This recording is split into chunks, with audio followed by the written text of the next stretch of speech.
It was the evening of August 16, 1987. At Detroit Metropolitan Airport, a McDonnell Douglas MD-82 prepared for takeoff. It was a routine flight, Northwest Airlines Flight 255, scheduled to carry 149 passengers and 6 crew members to Phoenix, Arizona. Among them were families returning home, business travelers, and one small child sitting beside her parents. No one on board could have imagined that within moments, nearly everyone on that plane would be gone. Just seconds after liftoff, something went horribly wrong.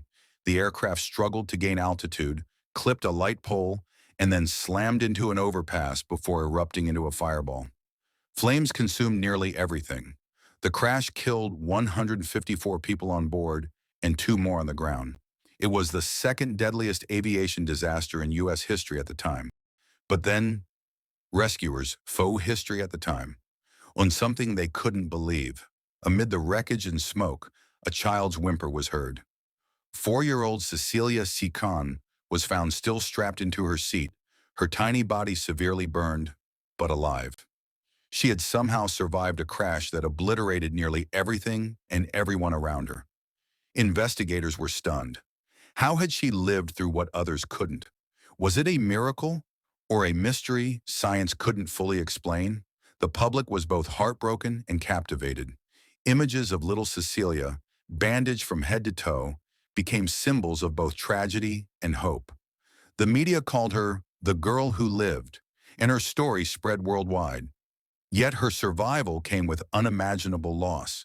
She had lost both her parents and her brother in the crash. Her life would never be the same, and her story would remain one of the most haunting in aviation history. But there's a chilling twist. Investigators discovered that the crash was caused by something deeply preventable. The flight crew had failed to set the aircraft's flaps and slats for takeoff, a basic but critical step. Even more tragically, the cockpit warning system that should have alerted them wasn't working. A simple maintenance oversight and a checklist failure led to the deaths of over 150 people. And yet, from the ashes, one survivor emerged. Today, Cecilia lives a private life.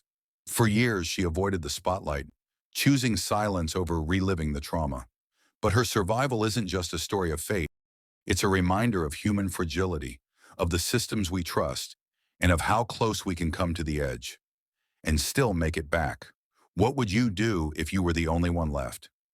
That question lingers long after the headlines fade. Flight 255 was more than a crash.